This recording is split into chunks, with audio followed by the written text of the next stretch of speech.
là où nous habitons, la plupart des maisons ne disposent pas de ces ouvrages d'assainissement que vous voyez.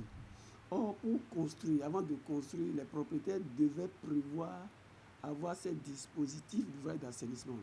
C'est-à-dire quoi? Que ce soit les latrines, que ce soit les puisards, que ce soit les égouts, ils doivent prévoir tout ça. Mais rien n'est prévu.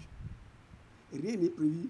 Et pour preuve, c'est-à-dire pour la question même des gestions solides, ménagères, autrement, c'est aller voir un peu comment les gens entreposent ces ordures ménagères.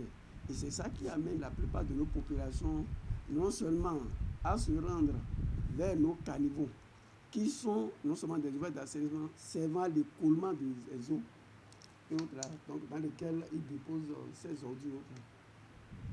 Ils sont source d'abord pour la plupart du temps de ces inondations que nous constatons. C'est-à-dire, quand ces ouvrages d'assainissement qui devaient servir à l'écoulement des eaux sont obstrués, c'est-à-dire sont jonchés de ces ordures ménagères où l'eau ne peut plus s'écouler pour aller non seulement pour se jeter dans les fleuves métants, c'est souvent ce qui amène l'inondation. Et quand il y a inondation, vous voyez un peu les risques qu'on peut y trouver, c'est-à-dire ces maladies fécales, maladies diarrhée, la dysenterie, c'est-à-dire autant de maladies qu'on ne pourrait noter d'abord.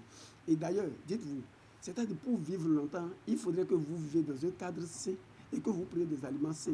Et la première des choses, c'est par rapport au cadre de vie dans lequel vous habitez. Et si vous vivez dans un cadre de vie insalubre, votre durée de vie, vous n'allez pas durer longtemps.